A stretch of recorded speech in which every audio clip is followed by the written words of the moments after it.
এই যে আমরা চলে এসেছি, মা হাই করে, কৃষ্ণকালী মায়ের কাছে। এই যে এরকম দেখতে জায়গাটা, এখানে ডালা পাওয়া যাচ্ছে। এখানে অনেকে 50 টাকা বলছে, অনেকে 40 টাকা, তো 40 টাকা 30 টাকা তক পেয়ে যাবে তোমরা, হয়তো 40 টাকা নেমেছে। আর আগেই বলছিল চটি খুলতে, কিন্তু চটি খুলিনি, কারণ কি চটি খুলিনি। আর তোমরা আসবে বর্ধমান স্টেশন থেকে 8 নম্বর প্ল্যাটফর্মে বার হয়ে পড়ে আসবে, 30 টাকা করে ভাড়া নিল। নতুন যে কৃষ্ণকালী মায়ের জায়গাটা, ওইটা দেখো।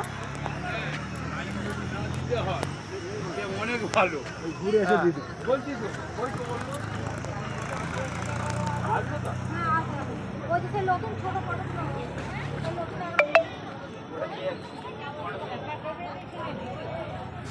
এই যেখানে লাইন,